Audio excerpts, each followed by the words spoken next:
অনেকদিন পর ছোটবেলার বন্ধুর সাথে দেখা, তো বন্ধুকে নিয়ে চলে আসলাম আমাদের সাপ্তাহিক বাজারে। সো গাইস, আসসালামু আলাইকুম, আশা করি সবাই ভালো আছেন, আমিও ভালো আছি। কেন গেলাম, কি করলাম আর কি করলাম সম্পূর্ণ ভিডিওটা দেখতে পারবেন। প্রথমে চলে গেলাম একটা দোকানে। আসলে এখানে বিভিন্ন জাতের গাছ আছে, ফুল গাছ, চারা গাছ, লিচু গাছ। আসলে আমি চারাগুলো দেখতে পারছি। তারপর চলে গেলাম কবুতর হাটা, যা কবুতর হাট বলে। এখানে বিভিন্ন জাতের কবুতর আছে। এই যে দেখতে পাচ্ছেন কতগুলো মানুষ, অনেক মানুষ এখানে কবুতর দেখতেছে। কেউ বিক্রি করতে আসছে, কেউ কিনতে আসছে।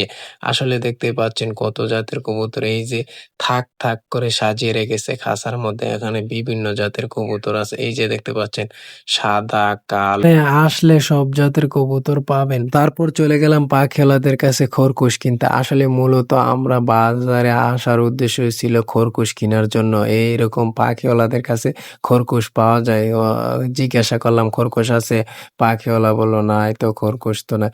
তারপর কি আর করলাম, ভিডিও টিডিও করলাম, পাখিগুলো দেখলাম, তারপর দেখে চলে আসলাম, কারণ খরগোশ তো পাইনি, থেকে আর কি করব। তো বাড়িতে আসার আগে দুই বন্ধু আমরা কিনে নিলাম দুইটা, খেয়ে